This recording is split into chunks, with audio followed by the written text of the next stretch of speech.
مولانا رومی کی وہ باتیں جو آپ کو بہت ساری پریشانیوں سے بچا سکتی ہیں۔ 1000 قابل انسان مر جانے سے اتنا نقصان نہیں ہوتا جتنا ایک احمق کے بااختیار ہونے سے ہوتا ہے۔ اپنی آواز کی بجائے اپنے دلائل کو بلند کیجیے، کیونکہ پھول بادل کے گرجنے سے نہیں برسنے سے اگتے ہیں۔ اپنا دل توڑتے رہو جب تک یہ کھل نہ جائے۔ ایک اچھا دوست ہمیشہ آپ کے سامنے چھرا گھونپے گا، پیٹھ پیچھے نہیں۔ ایک بہترین آدمی وہ ہے جس کا کوئی دشمن نہیں اور اس کا کوئی دوست اس کو پسند نہیں کرتا۔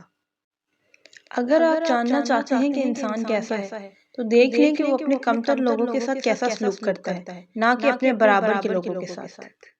ان لوگوں سے ہوشیار رہو جو مسلسل ہجوم تلاش کرتے ہیں، وہ اکیلے کچھ نہیں ہیں۔ صرف ایک ہی شخص تمہیں کامیاب کر سکتا ہے اور وہ تم خود ہو۔ تمہاری غلطیاں بھی تمہیں سچائی تک لے جاتی ہیں۔ میں نے بہت سے انسان ایسے دیکھے ہیں جن پر لباس نہیں تھے، اور بہت سے لباس ایسے دیکھے ہیں جن میں انسان نہیں تھے۔ ہم لوگ ایسے منافق ہیں کہ کسی کی تکلیف کو اس کے گناہوں کی سزا سمجھتے ہیں اور اپنی تکلیف کو آزمائش۔ اللہ تعالیٰ جب کسی بندے سے ناراض ہوتا ہے تو اس کو پاکیزہ لوگوں کی عیب جوئی میں لگا دیتا ہے۔ اگر میرا علم مجھے انسانیت سے محبت کرنا نہیں سکھاتا تو جاہل مجھ سے 1000 درجے بہتر ہے۔ خدا تک پہنچنے کے کئی راستے ہیں، لیکن خدا کا پسندیدہ راستہ اس کی مخلوق سے محبت ہے۔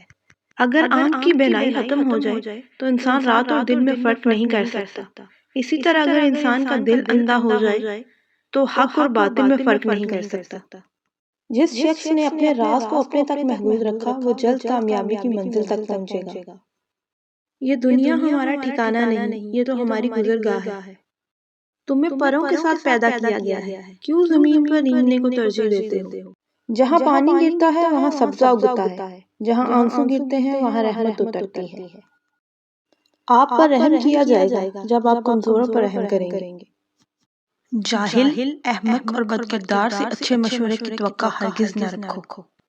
سفر پر نکلتے ہوئے ان لوگوں سے مشورہ ہرگز نہ لیں جو کبھی گھر سے باہر نہیں نکلے۔ اگر تمہارے پاس بہت زیادہ ہے تو تم اپنی دولت میں سے دو، اگر کم ہے تو اپنے دل میں سے دو۔ ہر اس آواز کو سنو جس سے تمہاری روح خوش ہوتی ہو۔ حسد انسان کو اس طرح کھا جاتا ہے جیسے دیمک لکڑی کو۔ کل میں ہوشیار تھا، دنیا بدلنا چاہتا تھا، آج میں سمجھدار ہوں، خود کو بدلنا چاہتا ہوں۔ غور و فکر کرو اور خود کو مکمل بنانے کی کوشش کرو تاکہ تمہیں دوسروں کا کمال غمگین نہ کرے۔ اس طرح کی مزید ویڈیوز دیکھنے کے لیے ہمارے چینل کو سبسکرائب کریں۔